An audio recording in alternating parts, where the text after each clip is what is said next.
Welcome to the Bible Forum. I'm Warren Sprouse. It's July 14th, 2019. Is it still 19? Time is going by so quick I don't know what I'm doing. And it's time for another edition of the Bible Forum. Bible Forum is a ministry of Alternatives Biblical Counseling and Education Incorporated. It's a 501c3 nonprofit corporation. Donations to this ministry are tax deductible. We send you a tax receipt if you donate, and you will assure that this ministry will continue. Just go to the website, thebibleforum.net, and click the button that says donate, and you'll be set up any way you want to do this. Got a lot of stuff this week that popped up. I thought that this Sunday night we'd spend more time looking perhaps at some biblical issues, and yet the world just would not leave it alone. A friend of the Bible Forum sent an article that I wanted to share with you. This is a young woman who writes in part saying, "We are so well off here in the United States that our poverty line begins 31 times above the global average." 31 times. Virtually no one in the United States is considered poor by global standards. Yet in a time where we can order a product off of Amazon with one click and have it at our doorstep sometimes the very next day, we're not very appreciative. We're not satisfied. And we're certainly not grateful. Our unappreciation, our doubt, I doubt that there is such a word, but our unappreciation is evident as the popularity of socialist policies among my generation continues to grow. Democrat Congresswoman Alexandria Ocasio-Cortez recently told Newsweek, talking about the millennial generation, quote, "An entire generation, which is now becoming one of the largest electorates in America, came of age and never saw American prosperity." End of quote. Never saw American prosperity. Let that sink in. When I first read that statement, I thought to myself that this is quite literally the most entitled and factually illiterate thing I've ever heard in all my years on this earth. Many young people agree with her, however, which is entirely misguided. The writer, the author of this piece, says, "My generation is being indoctrinated by a mainstream narrative to actually believe we have never seen prosperity." Now, this author writes, "I know this firsthand. I went to college. Let's just say I didn't have the popular opinion, but I digress. Why then, with all the overwhelming evidence around us, evidence that I can see sitting at a coffee shop, do we not view this as prosperity? We have people who are dying to get into our country. People around the world destitute and truly impoverished. Yet we have a young generation convinced they've never seen prosperity. And as a result, elect politicians dead set on taking steps toward abolishing capitalism. Why? Well, the answer is that my generation has only seen prosperity. We have no contrast. We didn't live in the Great Depression or live through 2 world wars, the Korean War, the Vietnam War, or see the rise and fall of socialism and communism. We don't know what it's like to live without the internet, without our own cars, without smartphones. We don't have a lack of prosperity problem. We have an entitlement problem, an ungratefulness problem, and the whole thing is spreading like a plague. Can I get an amen? Where are you on the citizenship question relative to the census? You've heard how the president wants to put it back on the census. He's now moved off of that, realizing time his enemy on this thing. But the Trump administration's effort to restore the citizenship question on the national census has been regarded by critics as, quote, an attack on migrants, end of quote, particularly Latinos. But a new poll finds a majority of Hispanic voters, along with 2/3 of voters overall, approve of a citizenship question on the 2020 census. That according to the Washington Times. Harvard University Center for American Political Studies and the Harris Polling Company found that 67% of all registered U.S. voters say the census should ask the citizenship question. White House counselor Kellyanne Conway challenged Democrats who opposed the question, asking, quote, I would ask the Democrats, what are you afraid of? Why wouldn't you want to know who's living in this country and who's a citizen and who is not a citizen?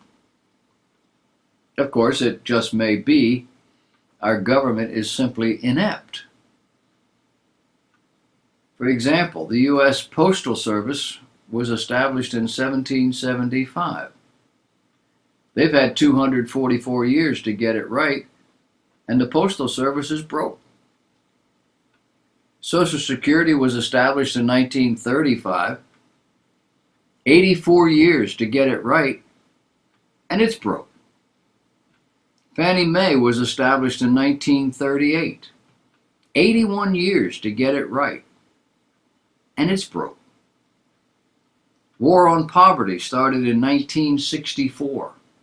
55 years to get it right. $1 trillion of our money is confiscated every year and transferred to the poor, and they only want more. Medicare and Medicaid was established in 1965. 54 years to get it right, and they're broke. Freddie Mac was established in 1970. 49 years to get it right, and it's broke. Every government service has proven to be a failure. Ask yourself, why? Could it be the people, or is it the culture? Consider Walmart. Americans spend $36 million at Walmart every hour of every day. This works out to $20,928 worth of profit every minute.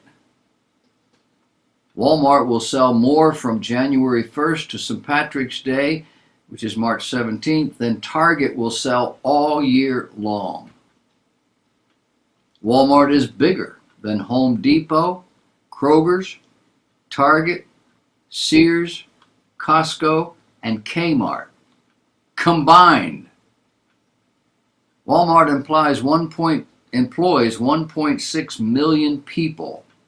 It is the world's largest private employer, and most of these people speak English. Walmart is the largest company in the history of the world. Walmart now sells more food than Kroger and Safeway combined. And keep in mind, they've done this in only 15 years. Walmart didn't always sell groceries. During the same period, 31 big supermarket chains sought bankruptcy. Walmart now sells more food than any other store in the world. Walmart has approximately 3,900 stores in the United States, of which 1,906 are supercenters. This is 1,000 more than it had 5 years ago. This year, 7.2 billion different purchasing experiences will occur at Walmart stores. Earth's population is approximately 6.5 billion. 90% of all Americans live within 15 miles of a Walmart. That's a strategy. We pride ourselves on a citizen legislature, and then we vote with our feelings, believing every lie and promise offered. More and more prospective legislators are promising everything imaginable, and some that are just ludicrous. And the younger generations educated by our government believe every bit of it. Anybody notice what direction we're headed? Anybody care? On the climate change page in the book, Professor Hyodo in Science Daily tells us, quote, the Intergovernment Panel on Climate Change has discussed the impact of cloud cover on climate in their evaluations, but this phenomenon has never been considered in climate predictions due to the insufficient physical understanding of it. He says, quote, this study provides an opportunity to rethink the impact of clouds on climate. This is the bread and butter of man-made climate change proponents. He says the panel discovered that when galactic cosmic rays increase, so do low clouds. And when cosmic rays decrease, clouds decrease as well. So, climate warming may be caused by an opposite umbrella effect, he says. In their related paper, aptly titled No Experimental Evidence for the Significant Anthropogenic, Man-Made Climate Change Idea, the Finnish scientists find that low cloud cover practically controls global temperatures. But they add this is only a small part of the increased carbon dioxide concentration that is anthropogenic or caused by human activity. Oops. Who's in favor of killing babies in the womb? According to a new poll from ABC News Washington Post, 60% of Americans believe abortion should be legal in all or most cases. That's the highest percentage since 1995. For those who do not adhere to any particular religion, 85% support abortion access, while only 37% of non-evangelical Protestants do not. 71% of non-evangelical Protestants and 52% of Catholics agree that abortion should be made legal. Who are these non-evangelical Protestants? Well, they're the ones you see on television with the big crowds. Let that sink in for a minute. So-called Christians voting to kill unborn babies, almost en masse. Non-evangelical Protestants are right up there with the pagans, those listed as having no religion, at 58%. Strong conservatives are 58%. Evangelical Protestants are at 44%. Republicans at 40%. And they believe states should make abortion access more difficult. At the same time, liberals, 57%, and Democrats, 50%, think the access should be easier. Oh, age also matters. 71% of the people ages 18 to 29 years of age believe abortion should be made easier to get. That number drops a little to 69% if you are under 40, and it drops to 55% for people 40 and older. I think everybody should be forced to watch an abortion before they vote. Don't you? Have you been watching the sports news lately? We have a very different U.S. soccer player these days. No, not Megan Rapinoe.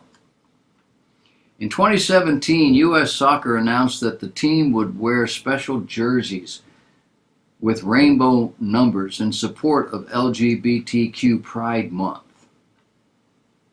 As a Christian, Jaylene Hinkle gave herself 3 days to pray and decide if she too would wear the jersey as the team traveled through Europe. She said, "I just felt so convinced in my spirit that it wasn't my job to wear this jersey." So she pulled out of the traveling squad. She said, "I knew my spirit was doing the right thing. I knew I was being obedient. If I never get another national team call up again, then that's part of God's plan, and that's okay." Maybe this is why she says, "I was meant to play soccer, to show other believers to be obedient."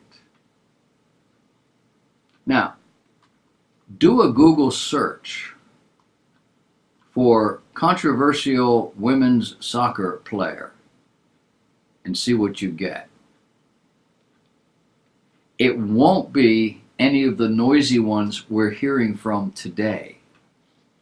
It'll be this girl, Jaylene Hinkle. She's controversial. These other people, they're mainstream. Do you get in the picture? A German bank admits they can't compete with Wall Street. CNBC is reporting that Deutsche Bank shares slumped more than 5% as the German lender announced a mass restructuring program over the weekend. In one of its boldest overhauls yet, beginning this month, the bank will see 18,000 jobs cut by 2022, and the closure of its global equities sales and trading business in a bid to improve profitability. A spokesman said, quote, "Every other European bank, I'm afraid to say, has had to face up to the reality that they can't compete with the Wall Street players. Not UBS, not Credit Suisse, and not even the British banks." That's how bad America is. Now, I know liberals and moochers will say it's because the U.S. financial system is unfair. But ask yourself, unfair to whom? We seem to be doing okay now. Of course, if businesses can't make a profit, you don't get paid. That's basic economics. And it's business's job to make sure they make a profit. Of course, in a nation where young people grow up believing they can make a good living doing next to nothing, and that without preparing themselves, without hard work, none of what I've just said will make any sense to them, if they even know it's happening or care. A new Pew poll documents the sharp partisan divide over socialism as I force myself not to say that word. I did not eliminate the IC. These people are not democratic. They are Democrats. The divide over socialism as Democrat presidential candidates move the party further to the left ahead of the 2020 election. The survey notes that Andrew Malcolm at hotair.com found more than 8 of 10 Republicans have a negative view of socialism, with nearly 2/3 having a very negative view. So how is it Bernie Sanders, a socialist, and the other ultra-liberal, financially ignorant Democrat candidates don't get it? Well, the same poll conducted April 29th through May 13th of this year shows us why. Pew found 65% of Democrats have a positive view of socialism, with 14% having a very positive view. They're all running for president. Some 78% of Republicans and Republican leaners, meanwhile, have a very or somewhat favorable view of capitalism. But barely more than half of Democrats and Democrat leaners, 55%, view capitalism positively. And these are all probably the business people. Pew Research found women tend to view socialism more positively than do men, 46 to 38%. Of course, women are social creatures. Makes sense to them.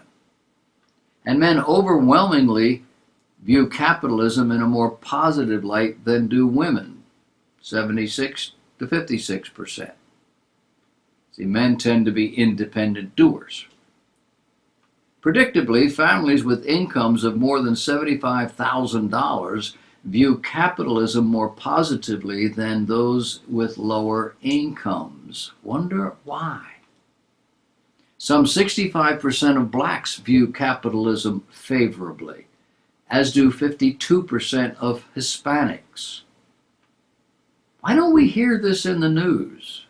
Why is it that we have this idea that most people are on the other side of this argument?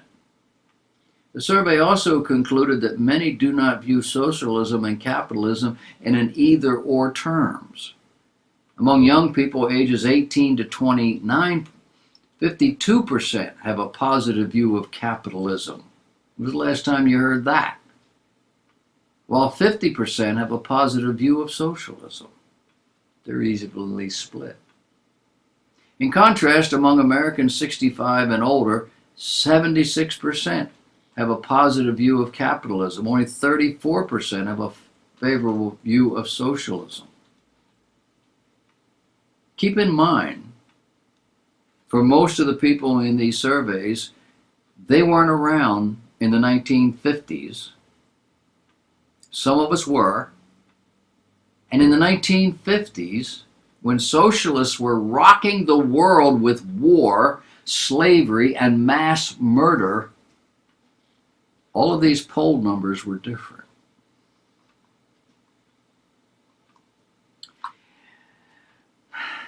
When you read your Bible, you won't read very far before you read about an ancient city called Ziklag. It's in relation to David. Well, the Israeli Antiquities Authority, Hebrew University in Jerusalem, and the Macquarie University of Sydney, Australia, got together in a joint statement saying that they had uncovered the city of Ziklag, a city mentioned multiple times in the Bible, specifically in relation to David, who was granted sanctuary in that city, along with his army, with the permission of the Achish king of Gat. The site is believed to be where David was anointed as the king of Israel. The most famous mention of the city is found in 1 Samuel chapter 30, which describes the destruction of the Amalekites. It says, David and his men reached Ziklag on the third day. Now the Amalekites had raided the Negev and Ziklag.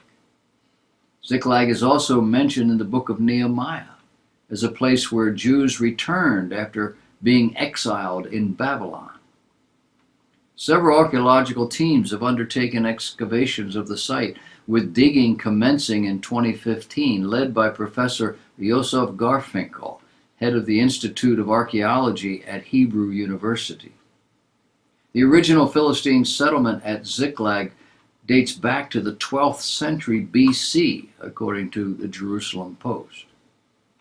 There's also crucial meaning found in its name. It is not a local Semitic name, but a Philistine name.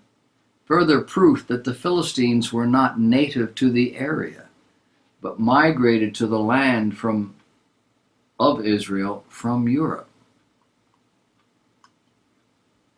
Note, this is one reason Muslims don't want Israel in the land.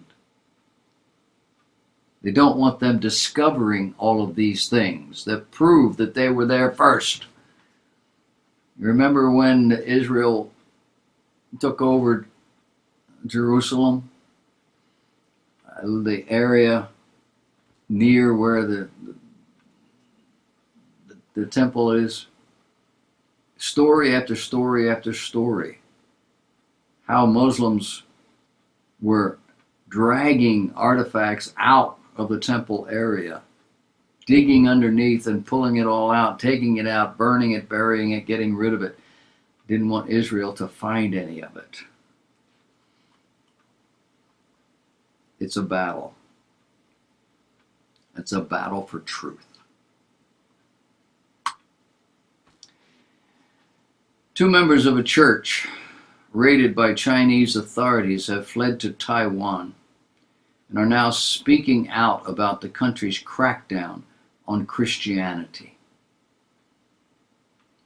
Liao Qiang and his family were members of the 800-member Early Rain Covenant Church, an unregistered illegal congregation in Sichuan province that was stormed by communist authorities in December. The officials arrested more than 100 members, along with Pastor Wang Yi, who was charged with inciting subversion of state power. You see, churches in China must register with the government and join the Three Self patriotic movement. Of course, many do not. They do that in order to avoid censorship and government restriction. Early Rain is among the group of illegal churches. The 49-year-old Liao and his family are in Taiwan on a 15-day tourist visa and hope to be granted asylum in the United States, according to the Associated Press.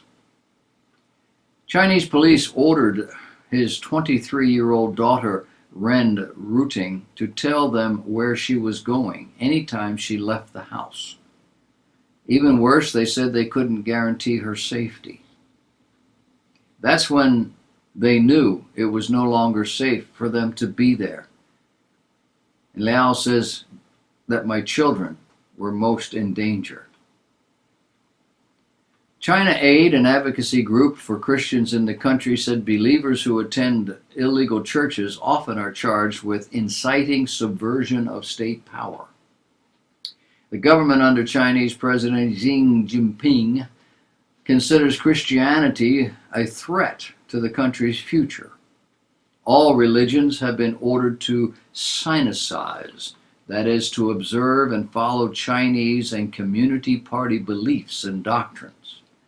Churches face retributions if they're not loyal. In recent months, Chinese authorities have bulldozed church buildings, torn down crosses, and edited sermons. They often install security cameras on church buildings to monitor the members. Write all this down. Your grandchildren will probably want to know how this works.